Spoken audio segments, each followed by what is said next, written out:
Hello friends, welcome to the new episode of my channel. আমি Prince. এখন কথা বলবো রঘু ডাকাত নিয়ে। তো রঘু ডাকাত নিয়ে একটা বড় আপডেট উঠে এসেছে এবং খুবই অফিসিয়াল একটা জায়গা থেকে উঠে এসেছে। এবিপি আনন্দের মতো একটা নিউজ পোর্টাল এই খবরটা দিয়েছে। রিসেন্ট একদম দেখলাম লেটেস্ট খবর, যে কারণে মনে হলো এটা নিয়ে কিন্তু কথা বলা খুবই দরকার। তো এই মুহূর্তে দাঁড়িয়ে বাংলায় যে কটা কাজ এই বছর রিলিজ করতে চলেছে তার মধ্যে সবথেকে বেশি হাইপ যে কাজটা রয়েছে সেটা হচ্ছে রঘু ডাকাত। দেবের বহুদিন পর একটা বিগ পুজো রিলিজ বলা যেতে পারে। এটা বিরাট বড় কাজ। এসবিএফের সঙ্গে আবার দেবদা জুটি বেঁধে ফিরছে এবং দেব এসবিএফ মানে জুটি মানে আমরা সবসময় জানি ভয়ঙ্কর কিছু একটা হবে। আমরা দেখেছিলাম আফটার কোভিড তারা গোলন্দাজের মতো কাজ আনে এবং সেই কাজটা মানে একটা হিউজ বিজনেস সেই টাইমে দাঁড়িয়ে করেছিল উইথ 50% অকুপেন্সি, এবং সেই সময় জাস্ট মার্কেটটাকে দারুণভাবে খুলে দিয়েছিল, যেটা আফটার কোভিড পুরোপুরি একটা খুব চিন্তার ভাঁজ ফেলে দিয়েছিল ইন্ডাস্ট্রিতে। আর এই মুহূর্তে দেবের স্টারডাম কোথায় এটা আমরা সবাই জানি। বাংলাতে নাম্বার ওয়ান স্টারডাম নিয়ে এই মুহূর্তে দেবদা খেলছে। সেখানে দাঁড়িয়ে দেবের সবথেকে সেফ জোন যেটা একদম প্রপারলি বিগ স্কেল কাজ উইথ এসবিএফ, যেটা তাকে সবসময় বক্স অফিস রেকর্ড এনে দিয়েছে, সেটা বেঁধে দেবদা কাজ করতে চলেছে। তো এই প্রজেক্ট থেকে একটা বড় আপডেট উঠে এসছে এবং এটা আশা করা যাচ্ছিলো যেটা হতে পারে সেটা হচ্ছে এটাই যে রঘু ডাকাতে দেবদার এগেনস্টে, মানে দেবদা এখানে রঘু ডাকাত ক্যারেক্টার প্লে করছে, সেটার এগেনস্টে মেন ভিলেন করে দিতে পারে। এবং আরেকটা ব্যাপার বলি, রঘু ডাকাতে কিন্তু রঘু ডাকাতের অনেক অনেক শত্রু রয়েছে। সেটা কোনো ব্রিটিশ পুলিশ হতে পারে বা ব্রিটিশ পুলিশের অধীনস্থ কোনো ভারতীয় পুলিশ অফিসার হতে পারে। এছাড়া ডাকাতদের মধ্যেও কিন্তু অনেক রকম সেই সময় দাঁড়িয়ে গ্যাং ওয়ার চলতো রঘু ডাকাতকে টেক্কা দেওয়ার জন্য। এরকম বহু ধরনের চরিত্র রয়েছে, রঘু ডাকাত যারা পড়েছে তারা খুব ভালো করে জানে। সেই রকমই কোনো একটা ভিলেনিয়াস ক্যারেক্টারের জন্য সম্ভবত আমরা দেবদার এগেনস্টে এই সিনেমাতে একটা খুব স্ট্রং ক্যারেক্টার করতে, এমনটা জানা যাচ্ছে যে খুবই ওই টাইমের দিক দিয়ে যদি বিচার করে দেখা যায় একটা খুব ভায়োলেন্স ডাকাত টাইপের ক্যারেক্টার আর কি, যেটা হতে পারে সেরকম একটা ক্যারেক্টারে কোথাও কিন্তু ভাবা হচ্ছে কাকে ভিলেন হিসেবে দেবদার এগেনস্টে, রঘু ডাকাতের এগেনস্টে। তো যেটা জানা যাচ্ছে অনির্বাণ ভট্টাচার্যকে আমরা কিন্তু দেবদার এগেনস্টে এখানে দেখতে পাবো।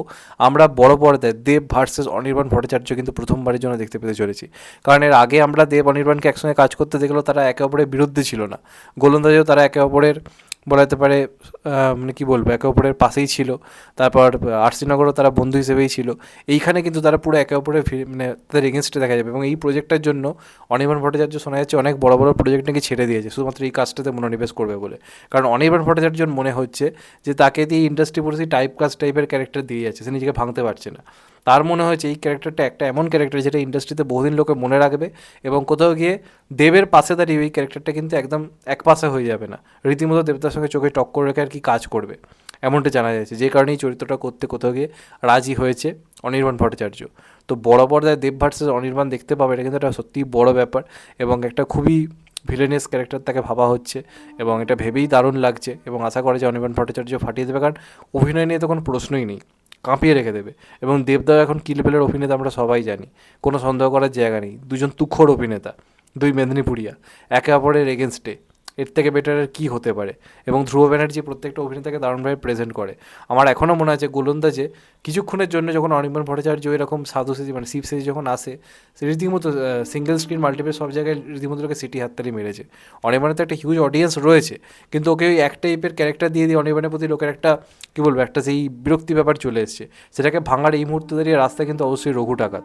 তো সেখানে দেবদার এগেনস্টে এরকম একটা ভিলেনাস ক্যারেক্টার, এটা একটা খুবই ভালো অ্যাপ্রোচ আমার কোথাও গিয়ে মনে হয়। এবং বিরাট বাজেটে সিনেমাটাকে বানানো হচ্ছে। এবং অপরদিকে রক্তবীজ 2 আসছে, সেটারও কাস্টিং চমকপ্রদ।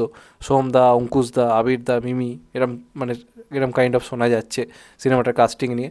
সেটা তো খুবই একটা নতুনত্ব ব্যাপার। তার সঙ্গে সঙ্গে এদিকে আবার রঘু ডাকাতে দেব ভার্সেস অনির্বাণ ভট্টাচার্য।